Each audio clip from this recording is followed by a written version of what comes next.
Okay, so nandito na naman tayo sa last month ng taon, kaya ibibigay ko na sa inyo ngayon yung top 5 entry-level phones at top 5 na mid-range phones ngayong 2025. At gusto kong magbigay ng disclaimer muna bago tayo mag-start. Kung sa lahat ng mga phones na sinama ko dito sa list ay yung mga phones lang na na-review ko this year. Doon lang ako pumili. Hindi ako nagsama rito ng phone na hindi ko na-review, hindi ko nahawakan, hindi ko na-test kasi mahirap naman mag-recommend ng phone na talagang hindi ko personal na nasubukan. So again, yung mga nandito sa list natin ay galing lang doon sa mga na-review ko sa buong 2025 na taon. Pero syempre meron pa tayong mga paparating na phones this year. So if ever lang na mas maganda pa yung dumating ng mga phones kumpara dito sa mga kasama sa list, ilalagay ko na lang dyan sa comment section. So, umpisahan natin sa top 5 na entry-level phones. Ang nasa pang-limang place natin ay ang Samsung Galaxy A16 4G na may current price na 6,110 pesos para sa 4128GB.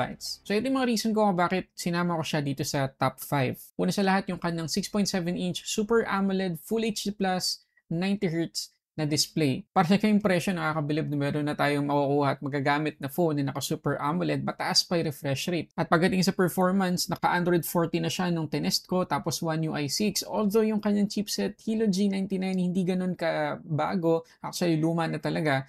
Pero bumawi naman sila pagdating sa RAM tsaka sa storage type. Kasi LPDDR4X na to, tapos UFS 2.2, hindi eMMC 5.1.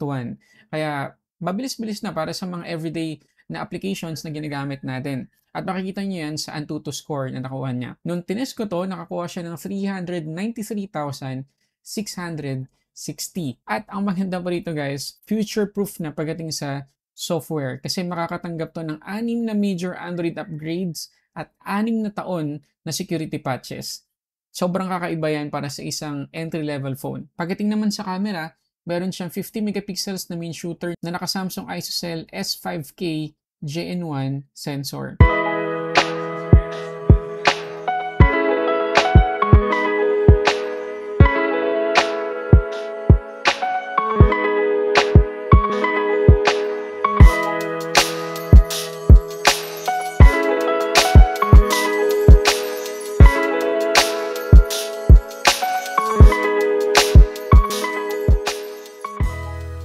Pagdating naman sa battery, 5,000 mAh, 25 watts yung kanyang charging speed. At sa test natin sa PCMark, nakakuha siya ng 14 hours and 58 minutes.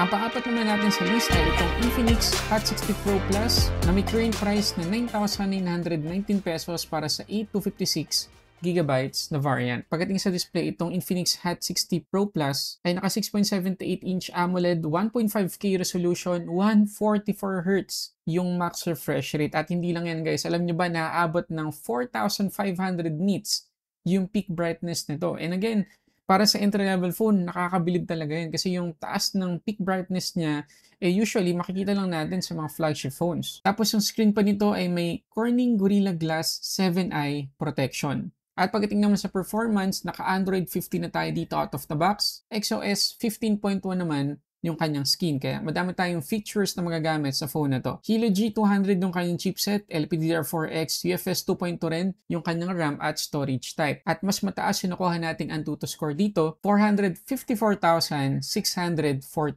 Although hindi kasing ganda nung Samsung Galaxy A16 4G yung kanyang software support, pero decent na rin. Kasi makakatanggap to ng 3 major Android upgrades at 5 taon na security patches. Yung kanyang main camera naman ay 50 megapixels na naka-Sony IMX882 na sensor. Kaya decent yung mga camera shots na nakuha natin dito sa phone na to. Although, hindi sobrang ganda, pero pwedeng-pwede na para sa presyo.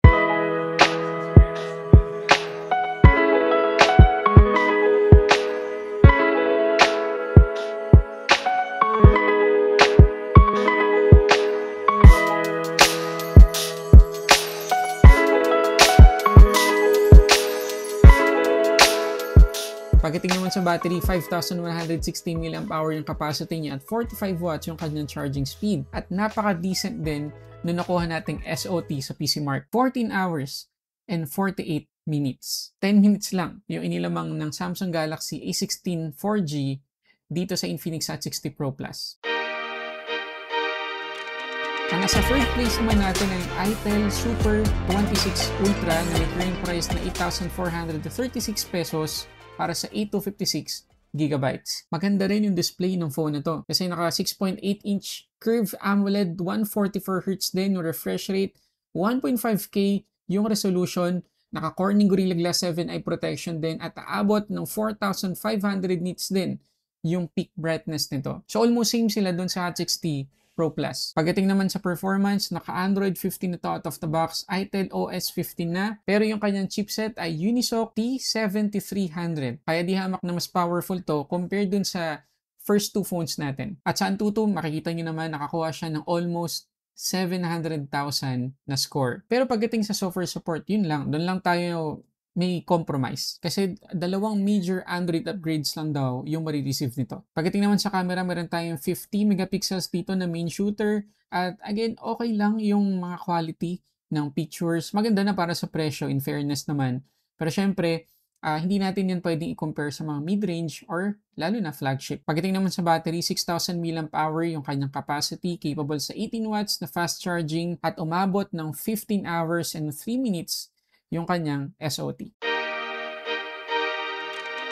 Ang second place naman natin dito sa top 5 ay ang HMD Crest 5G na merong current price na 7,990 pesos para sa 6128 gigabytes. Inilagay ko siya sa second place kasi maliban sa 5G na, maganda rin yung kanyang specs pagdating sa performance at saka sa display. Kasi yung display nito ay 6.67-inch OLED Full HD Plus at 90Hz na yung max refresh rate. Android 15 na rin to, Unisoc T760 yung kanyang chipset, LPDDR4X yung RAM, UFS 2.2 yung storage type, at sa Antutu, umabot tayo ng 477,000 plus na score. Pero hindi din declare ng HMD kung ilang major Android upgrades yung marireceive nito. Pero nung review ko to, Android 14 lang yung operating system. Pero ngayon, kapag binili mo, Android 15 na out of the box yung kanyang operating system. And according sa ilang website, makakatanggap daw to ng hanggang 2 taon na security patches. Pagdating naman sa camera, 50 megapixels yung main shooter niya. Decent din yung mga pictures na makukuha natin gamit yung camera nito.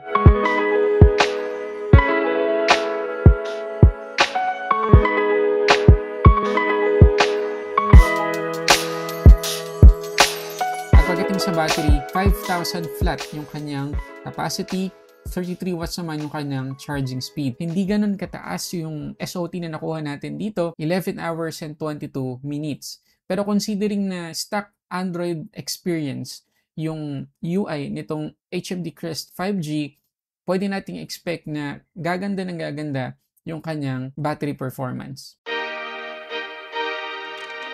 At ang top 1 natin dito sa list ay ang Redmi 15 5G na may current price na 7,600 pesos para sa 4128 gigabytes. Meron tong 6.9-inch IPS LCD, Full HD+, 144Hz yung max refresh rate, 850 nits yung kanyang peak brightness, at merong Corning Gorilla Glass 3 protection. Ito yung kaisa-isa nating IPS LCD dito sa list. Pagdating sa performance, naka-Android 15 na to, HyperOS 2.2 yung kanyang skin, Snapdragon 6S Gen 3 yung kanyang chipset, LPDDR4X yung RAM, UFS 2.2 rin yung kanyang storage type. At ang taas ng Antutu score na nakuha natin dito kahit 4GB lang yung RAM. 618,583 plus makakatanggap pa to ng 2 major Android upgrades at 4 na taon na security patches. Yung camera naman niya ay 50 megapixels, yung main shooter, and again, pwede na yung mga pictures na nakunan ko dito.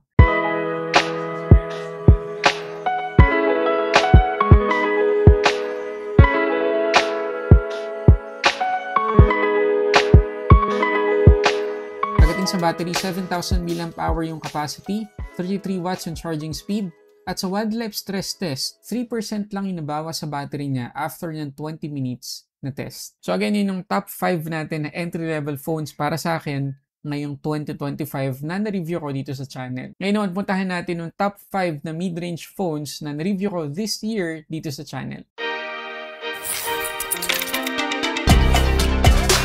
Ang top 5 natin ay ang CMF Phone 2 Pro na may current price na 16,490 pesos para sa 8128GB na variant. Meron tong 6.77-inch AMOLED 120Hz Full HD Plus resolution, may support sa HDR10+, at aabot ng 3,000 nits yung peak brightness at meron siyang Panda Glass protection. At stock Android guys, yung may experience natin dito sa CMF Phone 2 Pro kagaya ng in-expect natin kasi maliban sa naka-Android 15 na to, naka-Nothing OS 3.2 na to na konting-konti lang yung idinagdag sa stock Android. Dimensity 7300 Pro yung kanyang chipset, LPDDR4X yung RAM, pero UFS 2.3 naman yung storage type kaya mas mabilis ng kaunti compared dun sa 5 entry-level phones kanina. At ang patunay natin dyan ay itong Antutu score na merong 705,481. At decent yung matatanggap itong software support kasi aabot ng 3 major Android upgrades at 6 na taon na security patches. Pagdating naman sa camera, meron tayong dalawang camera dito, isang 50 megapixels na main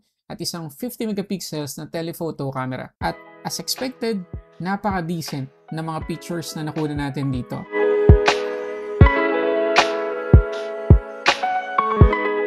Pagdating naman sa battery, meron tayong 5,000 mAh na capacity, 33 watts na charging speed, at dahil sa almost stock Android na experience, ang taas ng SOT na nakuha natin, 16 hours and 56 minutes. Ang pang-apat naman natin sa list ay ang Realme 14 5G.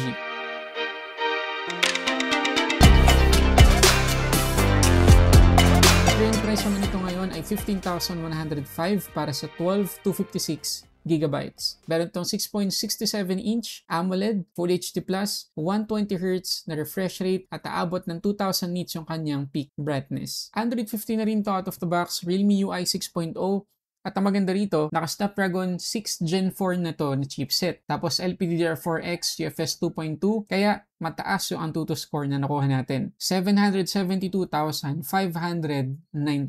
At decent yung software support, parehong-pareho sa CMF Phone 2 Pro, 3 major Android upgrades at 6 na taon na security patches. Isa lang yung may pagpamalaki nating camera dito kasi 50 megapixels pero bumawi sila kasi meron tong OIS or Optical Image Stabilization. At kayo na humusga dito sa mga sample pictures.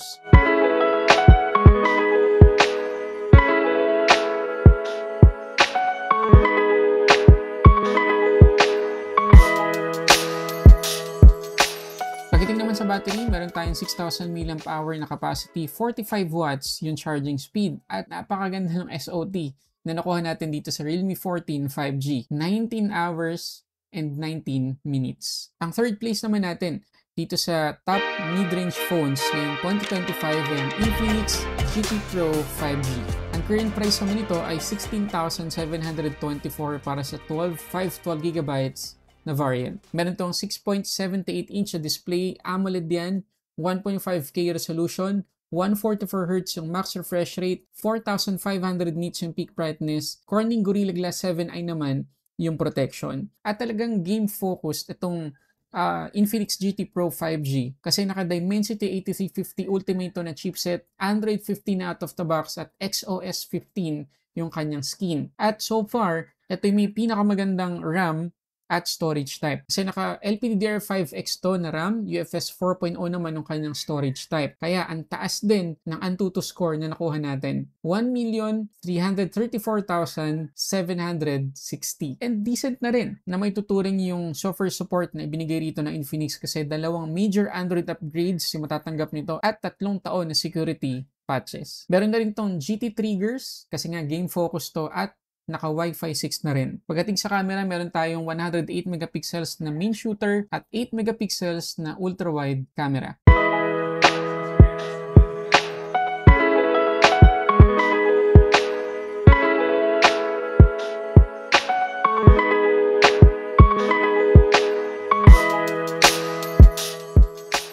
Ngayon, ang pinakamalaking compromise itong GT Pro 5G ay yung kanyang battery kasi 5,500 mAh lang yung capacity, 45 watts yung charging speed. Pero yung SOT na nakuha natin sa PCMark ay 8 hours and 36 minutes lang. Ang second place naman natin dito sa ating list ay ang Poco X7 Pro.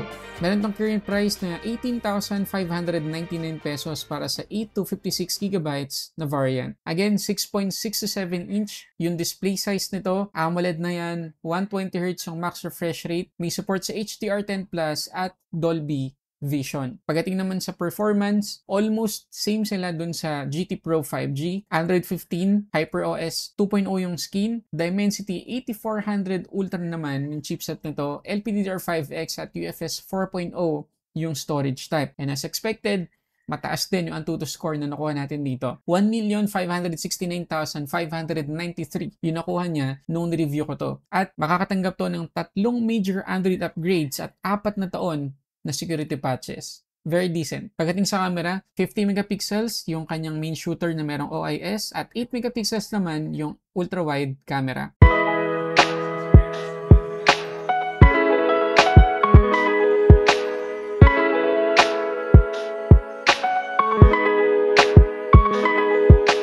Pagdating sa battery, 6,000 mAh yung kanyang capacity at 90 watts naman yung charging speed. At 15 hours, 31 minutes yung SOT na nakuha natin dito sa X7 Pro. At bago tayo pumunta dun sa ating top 1 na mid-range phone, gusto ko lang kayong i-remind na lahat ng kasama dito sa list, mula pa dun sa entry-level phones kanina, nandiyan yung link sa description box sa baba nung mga full review nila, pati na rin yung unboxing, para makita ninyo yung mas detailed at mas kompletong information sa bawat phone na kasama dito sa list.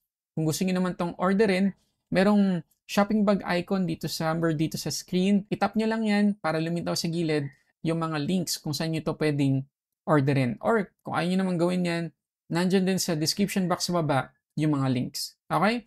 So ready na ba kayo sa top 1 mid-range phone natin ngayong 2025? At yan ay walang iba kundi ang OnePlus Nord 5. Ang current price ito ay 28,990 pesos para sa 512 gigabytes na variant. Una sa lahat, meron tong 6.83 inch na display na 1.5K resolution, AMOLED na rin yan, 144Hz yung max refresh rate, may support sa HDR10 Plus at aabot ng 1,800 nits yung peak brightness. Meron din tong Corning Gorilla Glass 7i protection. Pagdating sa performance, Android 15 na rin to out of the box, Oxygen OS 15 naman yung skin, at Snapdragon 8S Gen 3 na yung chipset nito. LPDDR5X yung RAM at UFS 3.1 naman yung kanyang chipset. At dahil medyo mas mabagal yung ating storage type dito, compared dun sa X7 Pro, mas mababa ng kaunti yung Antutu score na nakuha ko dito nung nireview ko. 1,458,551. However, bumawi naman sila pagdating sa software support kasi makakatanggap ang OnePlus Nord 5 ng 4 na major Android upgrades at 6 na taon na security patches. Pagdating sa camera, yung main shooter natin ay 50 megapixels na naka-Sony LYT700 na sensor at meron niyang OIS. Yung ultra-wide naman ay 8 megapixels.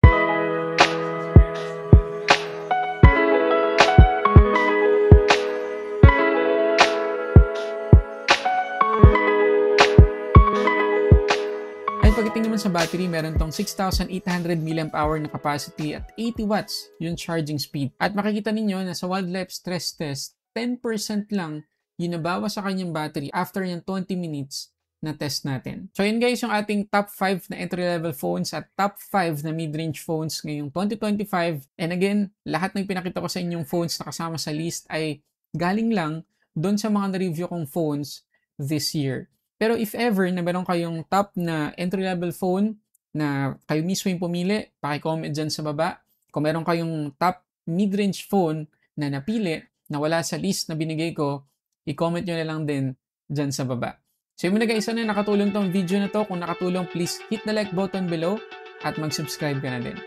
So yun muna guys, maraming salamat sa panonood para sa samot-saring unboxing your reviews. This is Sulit Tech Reviews.